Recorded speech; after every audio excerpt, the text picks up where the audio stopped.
মসজিদুল হারাম আবার হারাম খাওয়া নিষেধ, এই দুইটার মধ্যে পার্থক্য। সুন্দর প্রশ্ন তো। মসজিদে হারাম আল্লাহ নিজে বলেছেন, আবার বলতেছে হারাম খাওয়া আল্লাহ নিষেধ করছেন। তাহলে এই হারাম খারাপ, আবার ওই মসজিদে হারাম ভালো কেমনে?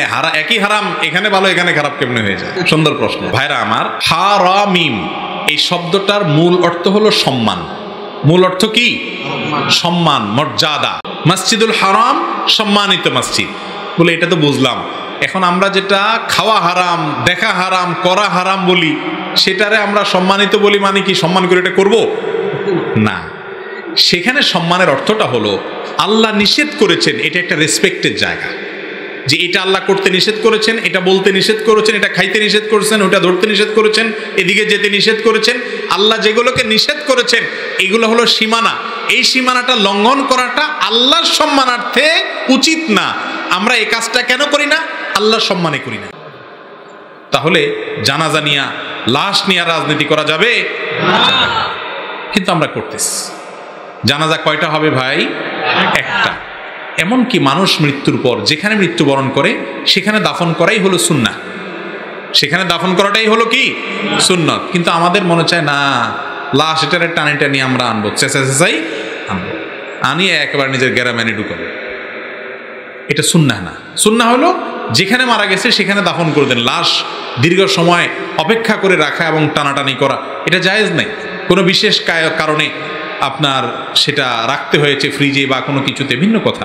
কিন্তু অহেতুক অমুক আসবে তমুক আসবে, গ্রামের মানুষ আছে, এই সমস্ত কথা বলে জানাজা বিলম্ব করা অথবা 2-3টা জানাজা করা, এটা শরীয়তে নির্দেশিত নয়। আমাদেরকে আল্লাহ সুন্নাত অনুযায়ী চলার তৌফিক দান করুন।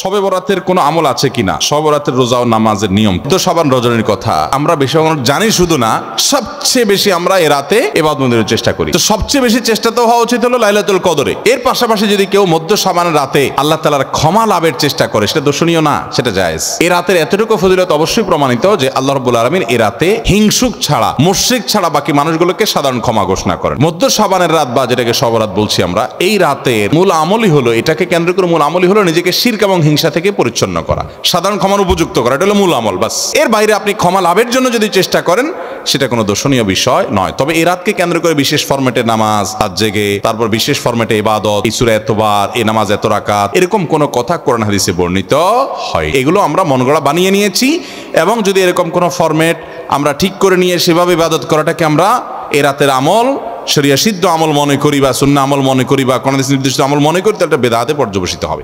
আল্লাহর নিষেধের নির্দেশের সম্মানে করি না, সেই জন্য এটাকে হারাম বলা। অর্থাৎ আল্লাহর সম্মানার্থে যেটা করা হয় না সেটার নাম কি? হারাম। তাহলে হারাম, হুরমত শব্দের মূল অর্থটা কি? সম্মান। এছাড়া মসজিদুল হারামকে মসজিদে হারাম বলার আরেকটা কারণ আছে।